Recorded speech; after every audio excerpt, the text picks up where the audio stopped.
Existe uma banda brasileira que conseguiu fazer algo que poucos grupos de metal alcançaram hoje em dia. Ela faz as pessoas discutirem, faz gente brigar nos comentários, abandonar vídeos irritadas, escrever textões enormes explicando por que eles estão errados. Ela faz a velha guarda do metal esbravejar. Isso não é metal, isso é militância. Metal e política não combinam, isso é pura política. Mas existe um detalhe extremamente curioso. A grande maioria dessas pessoas nunca parou pra ouvir a banda de verdade. E é justamente por isso que eu vou começar esse vídeo aqui com um conselho anticomercial. Não seja fã dessa banda.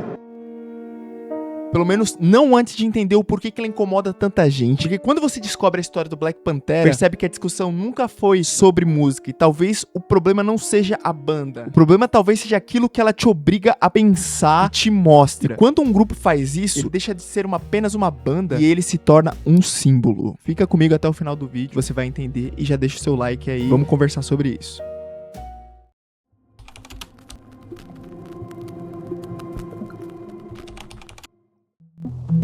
Se você acompanha a cena nacional, o nome Black Pantera já deve ter cruzado seu feed. Mas, durante muito tempo, eles ralaram longe de qualquer radar. A banda surgiu em Uberaba, Minas Gerais. E vamos combinar, é até engraçado, porque muita gente age como se tudo que presta do rock brasileiro precisasse nascer no eixo de São Paulo/Rio. Mas no interior mineiro, que os irmãos Charles e Chayenne da Gama, ao lado de Rodrigo Pancho, começaram a desenhar uma das histórias mais importantes do metal moderno. Os irmãos cresceram ouvindo rock e metal, consumindo uma cultura que amavam profundamente, mas ao mesmo tempo conviviam com situações de preconceito que a maioria do público desse gênero nunca precisou enfrentar de verdade. E é sério, nunca mesmo.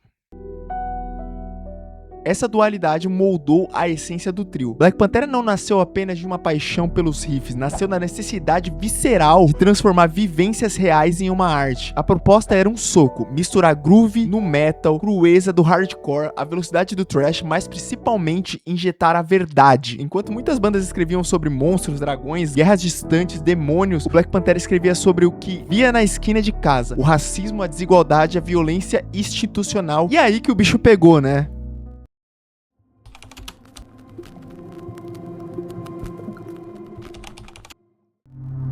Quem nunca ouviu ou até já falou a famosa frase "eu não gosto quando mistura música e política"? Parece até um argumento razoável, mas você lembra que o rock sempre foi político, sempre! O punk nasceu da política, o hardcore vive nela, o thrash metal passou décadas criticando governos, guerras e censura e corrupção. Cara, Rage Against the Machine, System of a Down, se você ouvir essas bandas, você tá ouvindo política pura. Então, qual a real pergunta aqui? Por que a comunidade aceita de boa as letras sobre guerra do Vietnã ou críticas ao sistema financeiro, mas surta quando o Black Pantera fala sobre racismo estrutural no Brasil? Pensa um pouco. Quando eles tocam nessa ferida, a discussão raramente é sobre a qualidade do som, passa a ser sobre o direito da banda a existir. Ninguém é obrigado a gostar do vocal, riff, bateria, baixo, mas quando o simples fato de denunciar o racismo incomoda mais do que as letras sobre morte, destruição e satanismo, a conversa muda de figura. E o desconforto não é culpa da banda, tá?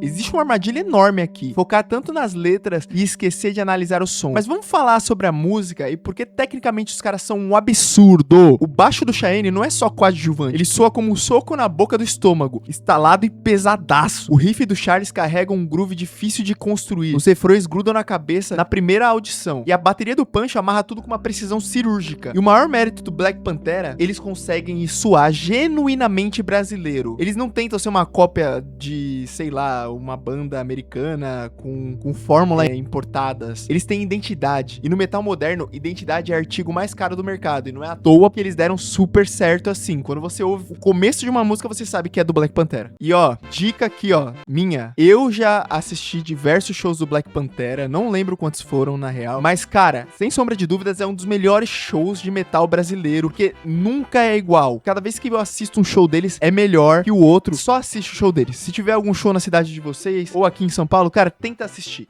Eu digo por experiência própria.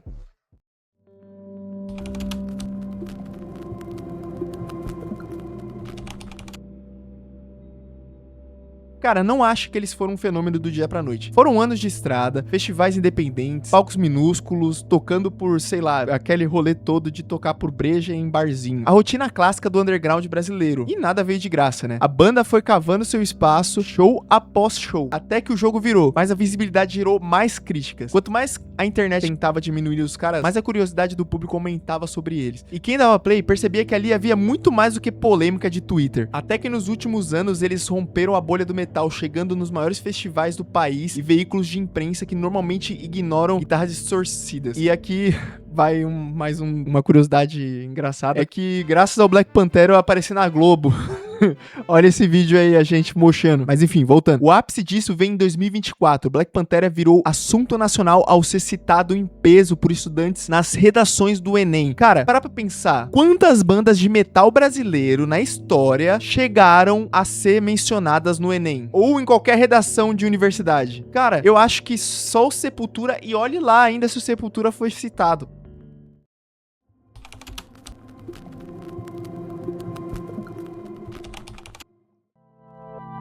Por isso, eu volto aqui no início desse vídeo. Não seja fã dessa banda porque a internet te ama. E não a odeio porque a internet tá te mandando. Escute, analise. Concorde ou discorde, mas faça isso com base na sua própria experiência. Mas agora, uma coisa aqui precisa ser dita às claras. O racismo é real e tudo que eles relatam ali é verdade. Eu acho que é muito difícil de discordar da banda. Aqui é eu dizendo. Qualquer pessoa que usa a pauta de preconceito como motivo para atacar o caráter da banda diz muito mais sobre a própria pessoa do que sobre os músicos no palco. Você tem todo o direito de não gostar do som do Black Panther. Ninguém é obrigado a gostar. Mas o espaço que eles conquistaram, o debate que eles trouxeram e a porta que eles abriram para bandas negras no rock nacional merecem todo o respeito. Gostando ou não, Black Panther alcançou o maior sonho de qualquer artista. Eles se tornaram impossíveis de se ignorar. Bom, eu sou o cara do Mosh, esse foi mais um vídeo aqui do canal Mosh Pit. Se você curtiu a análise, deixa o like aí nesse vídeo, deu trabalho pra caralho pra fazer, eu tô adorando fazer esse tipo de vídeo. Um salve aí pro Cheyenne, pro Charles e pro Pancho, eu sou extremamente fã de vocês, tamo junto. Esse vídeo aqui foi uma certa homenagem pra essa banda maravilhosa. Vocês têm que ouvir e entender a letra do Black Panther, porque ela ainda é muito atual. Um obrigado aí, e a gente se vê no próximo Mosh. Abraço, tchau!